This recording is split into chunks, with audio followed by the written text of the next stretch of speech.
Bismillahirrahmanirrahim.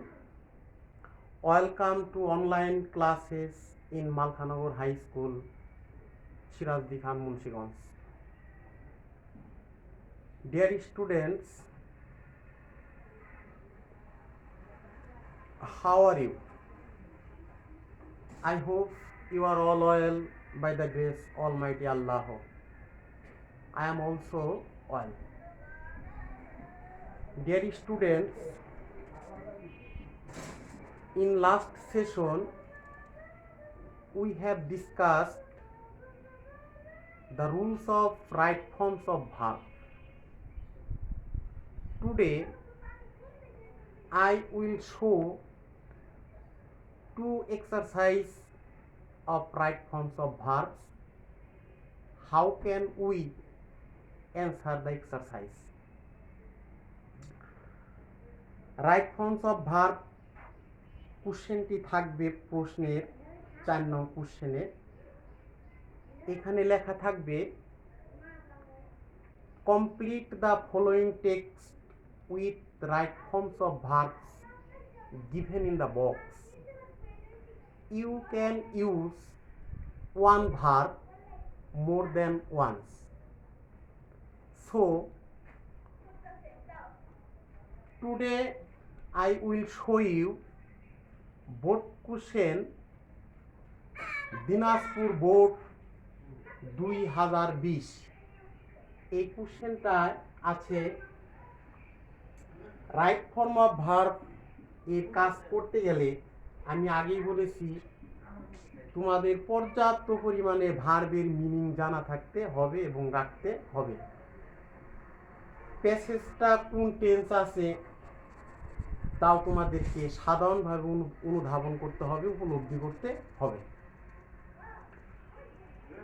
এই 2020-এর দিনাজপুর বোর্ডের যে কোশ্চেনটা এসেছিল সেখানে বক্সে যে ভার্বগুলো দেওয়া আছে সেই ভার্বগুলোর মিনিং আমরা দেখি। প্রথম আছে এনলাইটেন, আলোকিত করা, কম্পেয়ার, তুলনা করা, রিমুভ, দূর করা, লিমিট, সীমাবদ্ধ করা, স্টার্ট, আরম্ভ করা বা শুরু করা, গেট, পাওয়া, এনকারেজ, উৎসাহিত করা, এনশিওর, নিশ্চিত করা, এডুকেট, শিক্ষিত করা, হ্যাভ, আছে, রাখা বা থাকা। এখন আমরা প্যাসেজটি পড়ে দেখব এবং প্যাসেজটি জেনারেল অর্থে দেখব কোন টেন্স আছে, সেটা প্রেজেন্ট টেন্স আছে না পাস্ট টেন্স আছে না ফিউচার টেন্স আছে। আমরা শুরু করি। এডুকেশন ড্যাশ ম্যানকাইন্ড, এই সেন্টেন্সের সাধারণ অর্থ আসে শিক্ষা মানব জাতিকে আলোকিত করে। এটা একটা চিরন্তন সত্য বাক্য। আমরা জানি চিরন্তন সত্য বাক্য হলে সেই লাইনটা প্রেজেন্ট ইনডিফিনিট টেন্সে হয়। আর প্রেজেন্ট ইনডিফিনিট টেন্সের ক্ষেত্রে সাবজেক্ট যদি থার্ড পারসন সিঙ্গুলার নাম্বার হয় তাহলে ভার্বের শেষে এস বা এস যুক্ত হয়। সেই ক্ষেত্রে আমাদের উত্তরটা কি আসে? Education enlightens mankind. ইহাকে আলোর সাথে তুলনা করা হয় যা অজ্ঞতার অন্ধকার দূর করে। একে তুলনা করা হয় কোন মুডে আছে? প্যাসিভ মোডে। তাহলে প্যাসিভ মুডে থাকলে অ্যাক্টিভকে প্যাসিভ করলে অবশ্যই অ্যামিজারের সাহায্য নিতে হয় যেহেতু প্রেজেন্ট টেন্স, এবং অ্যামিজারের পরে মূল ভার্বের পাস্ট পার্টিসিপল বসে। তাই কি হবে? It is compared two light which, এই হুইচের অ্যান্টিসিডেন্টটা কি? ইট। তাহলে হুইচও থার্ড পারসন সিঙ্গুলার নাম্বার।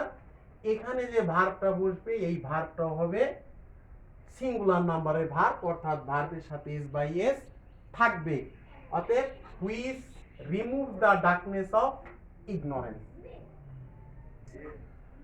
পরবর্তী সেন্টেন্সের বাংলা অর্থ, শিক্ষার প্রাথমিক উদ্দেশ্য হলো মানুষের অভ্যাস এবং প্রবণতার যে বাধা বিপত্তি তা দূর করা, যা মানুষত্বের লেভেলকে সীমিত করে।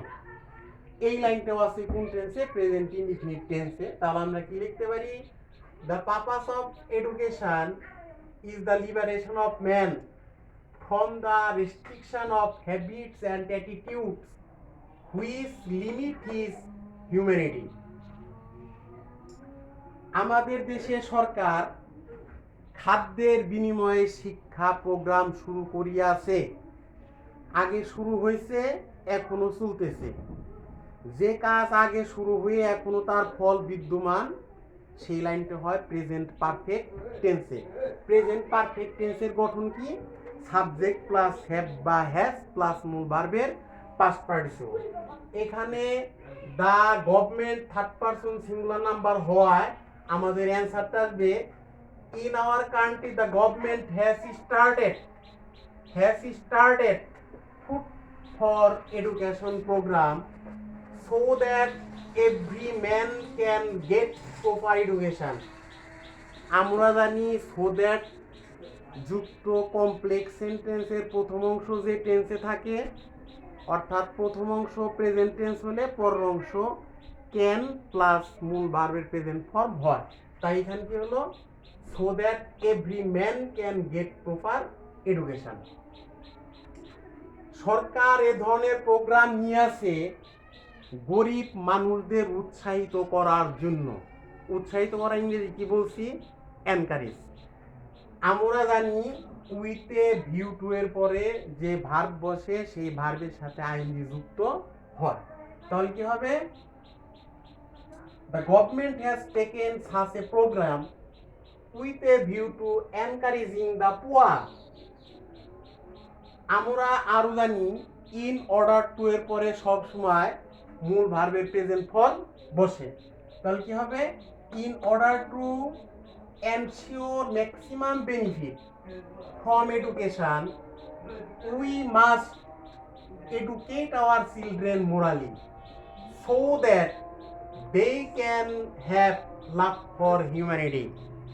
আমরা একটা রুলে শিখেছিলাম, can, could, shall, should, will, would, may, might, must, এদের পরে মূল ভার্বের প্রেজেন্ট ফর্ম বসে।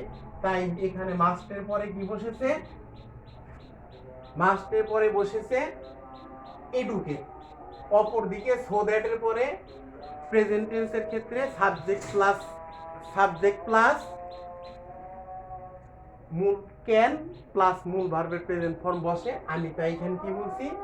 Can have. অতএব এই প্যাসেজ থেকে আমরা যে অ্যান্সার গুলো পেলাম তা হলো, A number enlightens, B is compared, C removes, D limit,